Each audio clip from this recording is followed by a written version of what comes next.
Between the Zealot s89, the Zealot s95, and the Zealot s98, which one is going to do it better in an open space? So today outdoor sound comparisons between all these Zealot speakers. Let's see which one does it better in an open space. Previously, I've done a couple of videos with these speakers indoor. So if you want to see how they stack up against each other indoor, you can find out those videos in this channel. And if you want to know more information regarding their features, price, and all that, you can check out the unboxing videos of these speakers in this channel.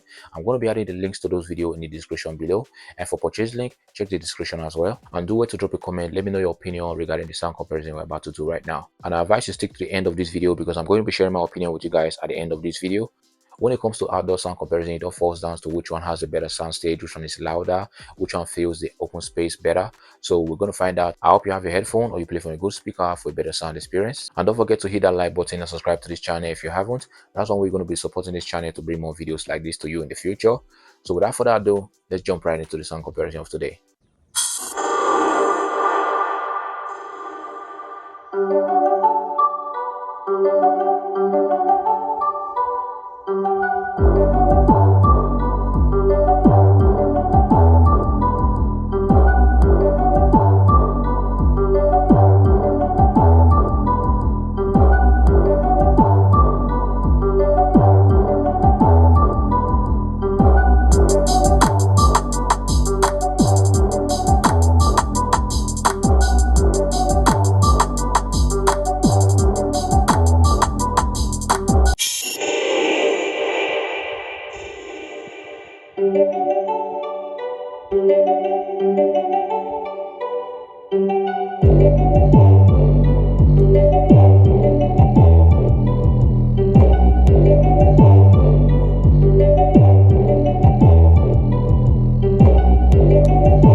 Okay, so I'm going to give the first position to the Zealot s89. That speaker is massive. The Zealot s89 is just another level comparing it to these other two speakers. The second position is going to go to the Zealot s95. If you're like me, you care so much about bass, then you definitely want to consider going for the Zealot s89 or the s95, because both speakers does a good job. Even at mid volume, they produce a very good bass. You know, the bass go hard at mid volume and at max volume on both speakers. As for the Zealot s98, one thing we were able to achieve in the indoor sound comparison between all the speakers was that the Zealot s98 actually produced good bass when you're playing on max volume. So when you crank it up, you get to enjoy good bass on that speaker, good sound. But at mid volume, the sound is not so great. So that's it for today's video. Thank you so much for watching. Until next time, peace.